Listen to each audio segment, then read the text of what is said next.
Bienvenue sur Africa 24 dans cette nouvelle édition du Morning News. Voici les titres de l'actualité. L'opposant sénégalais Ousmane Sonko dévoile ses ambitions à la presse. Le leader du PASTEF a annoncé sa candidature à l'élection présidentielle de 2024. Il a par la même occasion déroulé sa feuille de route pour les 18 mois à venir. Les autorités de transition tchadiennes poursuivent leurs initiatives pour promouvoir la cohabitation pacifique. Alors que le dialogue national inclusif souffre ce samedi 20 août, le défunt professeur Zakaria Fadoul Kidir a été honoré. Une rue de la capitale porte désormais son nom. Et les incendies qui ont ravagé le nord-est de l'Algérie pendant 48 heures ont été dévastateurs et meurtriers. Près de 40 personnes ont perdu la vie et plus de 200 autres ont été blessées à cause de ces feux de forêt désormais maîtrisés. Son annonce ne fait que confirmer l'intention que lui prêtaient certains. L'opposant sénégalais Ousmane Sonko est candidat à l'élection présidentielle de 2024. Le leader du PASTEF l'a annoncé à la presse ce 18 août, soit 2 semaines après la publication des résultats des élections législatives du 31 juillet, qui a permis à l'intercoalition Yewwi Askan Wi Wallu Sénégal d'être au coude à coude avec la coalition au pouvoir Benno Bokk Yakaar. Un sujet de Cheikh Omar Kamara. Ousmane Sonko, candidat à la présidentielle 2024 au Sénégal. Le président du parti d'opposition PASTEF, les Patriotes et maire de la ville de Ziguinchor a fait cette déclaration jeudi 17 août 2022 lors d'une conférence de presse à Dakar. Le principal opposant au pouvoir a demandé à ses camarades de rester focus sur 2024. Une recommandation accompagnée de quelques consignes pour assurer sa victoire. Ousmane Sonko promet de faire une tournée dans tous les départements du Sénégal. Ce principe, c'est que moi, Ousmane Sonko, s'il plaît à Dieu, et si mon parti le veut, parce que nous avons des règles d'investiture au sein du parti, je suis candidat à l'élection présidentielle de février 2024. Je crois n'avoir pas besoin de démontrer la légitimité de cette candidature. Une candidature jugée évidente et légitime pour le leader de PASTEF. Ainsi, en déclarant sa candidature pour les prochaines échéances de 2024, Ousmane Sonko dit n'avoir violé aucun accord au niveau de sa coalition de partis Yewwi Askan Wi, encore moins au niveau de l'intercoalition Yewwi Wallu. Et je le dis avec toute l'objectivité du monde, il n'y a personne de mieux placé que nous pour gagner l'élection présidentielle de 2024, s'il plaît à Dieu. Et c'est pourquoi il faut qu'on reste focus. Et c'est parce qu'ils en sont convaincus qu'ils ont décidé de mettre un frein à ce projet. Quand je dis il faut comprendre qu'il s'agit de Macky Sall et son régime, mais il faut comprendre également que c'est la France. En perspective de ce rendez-vous historique, le leader de l'opposition radicale et candidat à la présidentielle 2019, Ousmane Sonko a invité les Sénégalais à s'engager pour une vraie alternance aux prochaines élections présidentielles en 2024. Également dans l'actualité, en Éthiopie, le gouvernement fédéral s'est dit prêt ce 18 août à s'asseoir à la table des négociations en vue d'un cessez-le-feu avec les rebelles du Front de libération du peuple du Tigré, TPLF, mais accuse ces derniers de refuser de négocier la paix. La résolution pacifique de ce conflit armé entamé depuis novembre 2020 dans la région du Tigré a été évoquée depuis plusieurs semaines, mais depuis, aucune discussion n'a commencé. Rappelons par ailleurs que depuis plus d'1 an, la région du Tigré, dont le TPLF a repris le contrôle en grande partie courant 2021, est privée des services essentiels. Leur rétablissement avant les négociations est exigé par les rebelles. Une précondition que le gouvernement fédéral refuse en rappelant que le rétablissement des services essentiels et le cessez-le-feu sont 2 questions distinctes. La nationalisation des grandes artères de N'Djamena se poursuit au Tchad. Une nouvelle cérémonie de baptême s'est tenue le 18 août. Une rue du 8e arrondissement de la capitale a été baptisée avenue Zakaria Fadoul Kidir, du nom du défunt professeur et ancien ministre de l'enseignement supérieur. et de la recherche scientifique. Cette initiative entre dans le cadre de la cohabitation pacifique. Reportage de notre correspondant Mahamat Ramadan, commentaire Séverin Douke. Surnommé le Martin Luther King tchadien, le professeur Zakaria Fadoul Kidir est un écrivain et homme politique, partisan de la non-violence et de la paix. Connu pour ses prises de position en faveur de la justice, cet enseignant-chercheur a contribué par ses écrits à promouvoir l'éthique et la morale dans la vie politique et sociale de ses compatriotes. En marge du dialogue national inclusif, les autorités de la transition ont honoré sa mémoire pour promouvoir les valeurs de la paix et de la démocratie qu'il a défendues toute sa vie. Il était droit, il était un homme extrêmement simple, abordable, large, humain, à un point tel que je dirais peut-être un peu trop intransigeant et peut-être un peu trop exigeant. Mais nous, de sa corporation, nous nous reconnaissons en lui et nous l'acceptons comme il est. Linguiste, phonéticien et anthropologue, Zakaria Fadoul Kidir est très connu dans le milieu de l'enseignement supérieur africain pour ses idées pacifistes et moralisatrices. Étant témoin des années sombres qu'a traversé son pays, il a toujours lutté contre l'ignorance, la haine et les divisions ethniques. Pour immortaliser ses idées, l'une des grandes artères de la capitale porte désormais son nom. La renommée de Zakaria Fadoul a dépassé les frontières de la République du Tchad. Linguiste, il a donné toute sa vie dans le meilleur métier du monde, c'est le métier de l'enseignant.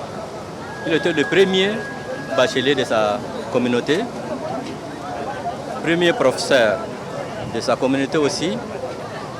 C'était un homme très simple. Pour rappel, Zakaria Fadoul Kidir a passé toute sa carrière à l'enseignement et à la formation des jeunes, où il a gravi tous les échelons jusqu'au poste de ministre de l'Enseignement supérieur, auteur de 5 ouvrages, dont le plus célèbre, Les moments difficiles, qui retracent l'histoire tumultueuse de sa patrie, le Tchad. Et toujours concernant le Tchad, le collectif de l'opposition Wakit Tama a décidé de maintenir sa manifestation ce vendredi malgré l'interdiction du rassemblement par la junte au pouvoir.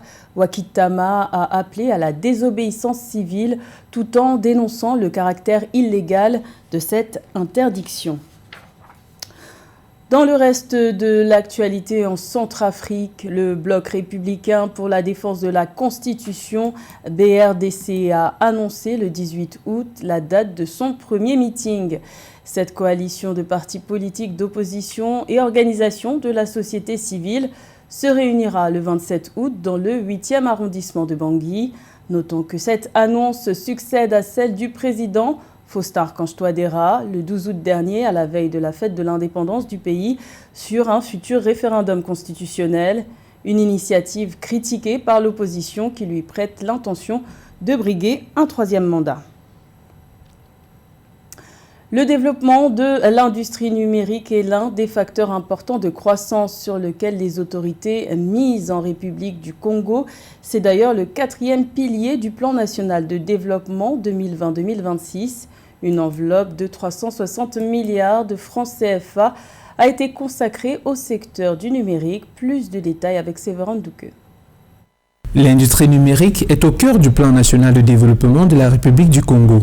Avec des investissements à hauteur de 360 milliards de francs CFA dans le secteur du numérique, soit plus de 4% des investissements total dédiés au PND sur 5 années, les autorités congolaises envisagent à échéance une stimulation de la croissance économique, notamment à travers le développement des plateformes et de l'entrepreneuriat numérique, des compétences ou encore la recherche de la production industrielle liée au numérique.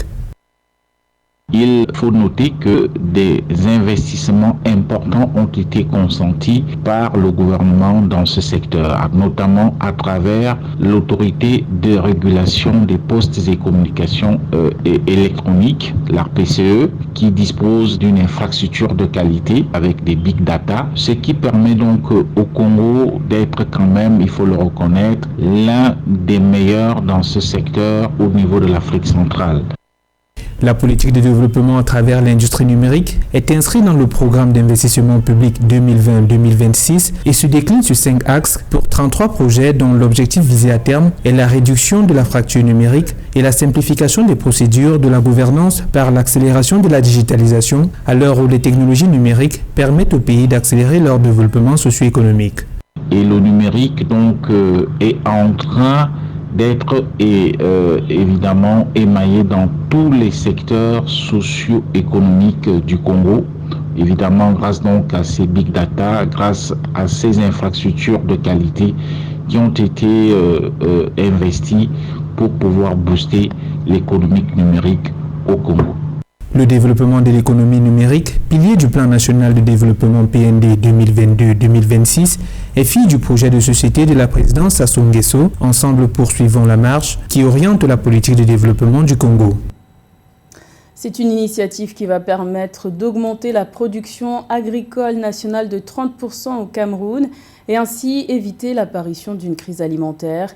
Les autorités camerounaises vont bénéficier d'appui financier de la part de la Banque africaine de développement et de la Banque mondiale pour un total de 94 milliards de francs CFA. Ces subventions doivent permettre de faire face à l'inflation. Les explications de Séverin Douke. Les autorités camerounaises vont bénéficier d'appuis financiers de la Banque africaine de développement et de la Banque mondiale, soit respectivement 42 milliards et 52 milliards de francs CFA pour pallier au sévice de la pénurie de certains produits indispensables à la production agricole de qualité, notamment les engrais et autres pesticides. Depuis le début de la crise russo-ukrainienne, l'accès aux engrais se complique, les deux protagonistes étant les principaux fournisseurs mondiaux. La Banque africaine a consenti mettre en place un projet d'appui à la production agricole. Une ligne de crédit participant à un appui sectoriel budgétaire de 42 milliards a été mise en place. Le deuxième programme mis en place, c'est le programme d'urgence de lutte contre la crise alimentaire. C'est un programme financé à hauteur de 52 milliards par la Banque mondiale. Les subventions sous forme de lignes de crédit vont permettre de juguler la crise de la hausse des prix des engrais, mais surtout vont permettre d'augmenter la production agricole nationale de 30% pour éviter la survenue d'une crise alimentaire d'ici 2024-2025, selon les experts de la Banque mondiale. À cette disposition va s'ajouter la mise à disposition de semences de qualité et des graines prégermées de produits de grande consommation afin de multiplier le potentiel agricole des producteurs. Il a été établi par les experts de la Banque mondiale que face à l'augmentation démographique et face à la dépendance de l'extérieur, si nous ne voulons pas courir vers une crise alimentaire dans les années 2024 ou 2025, il faudra tout de suite augmenter la production agricole de 30% chaque année. La production agricole du Cameroun a permis de réduire les importations dans la filière maïs, passant de 400 000 tonnes en 2017 à 29 000 tonnes en 2021. Il est donc question de maintenir le cap pour assurer la sécurité alimentaire et l'autosuffisance alimentaire, tout en réduisant autant que possible les importations. Scène de désolation en Algérie, le nord-est du pays a été le théâtre de violents incendies meurtriers pendant plusieurs jours. Si les autorités affirmaient dans la matinée de ce vendredi à 19 août que les feux étaient maîtrisés, le bilan est très lourd. Ces sinistres ont fait au moins 38 morts, dont 10 pompiers et plus de 200 blessés. Des chiffres susceptibles d'augmenter. Plus de détails avec Philomène Tine. Les flammes qui ravageaient les forêts de plusieurs wilayas du nord de l'Algérie ont été maîtrisées au petit matin du 19 août 2022 selon la Direction générale de protection civile algérienne. Au moins 37 personnes, dont 11 enfants et 6 femmes, auraient perdu la vie et 235 autres blessés dans les feux de forêt qui ont été déclarés depuis le 14 août 2022, a indiqué ce jeudi 18 août la protection civile algérienne dans un communiqué. Toutefois, les actions de secours sont en cours. 1700 agents, 280 camions anti-incendie et des hélicoptères de l'armée ont été déployés sur le terrain.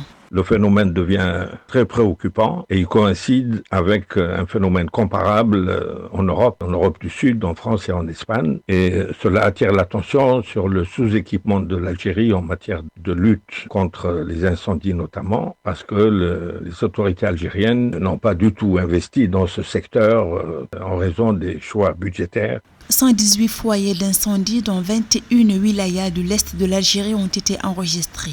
Par ailleurs, un présumé incendiaire a été interpellé et placé en détention provisoire par le juge d'instruction près le tribunal de Souk Ahras. Il est soupçonné d'avoir mis le feu dans une des forêts de la wilaya de Souk Ahra. L'Algérie ne bénéficie pas de solidarité internationale puisqu'elle est presque en guerre avec son voisin de l'Ouest. Son voisin de l'Est est plus sous-équipé qu'elle, et donc il ne peut pas y avoir une solidarité comparable à celle que la France en bénéficie, et donc ça pose le problème des insuffisances de la politique suivie en Algérie, et cela aggrave le dissentiment avec un peuple qui s'est laissé enthousiasmer pour le Hirak. Selon le ministère algérien de l'Intérieur, 106 incendies ont éclaté dans le pays depuis le début de ce mois d'août, détruisant 80 hectares de forêt et 1800 hectares de taillis. Interrogées sur l'origine de ces sinistres, les autorités pointent du doigt l'action humaine et la canicule qui sévit actuellement dans plusieurs régions du pays. Et notons que le dispositif anti-incendie algérien est depuis très critiqué. Sont notamment pointés du doigt l'absence de bombardiers ainsi que les moyens aériens pour lutter contre les incendies. Rappelons qu'il aura fallu 48 heures aux 1700 pompiers algériens pour pouvoir maîtriser une vingtaine d'incendies qui ont ravagé plus de 14 régions du nord-est du pays. C'était le journal de la rédaction. Merci de l'avoir suivi. L'information continue sur Africa 24.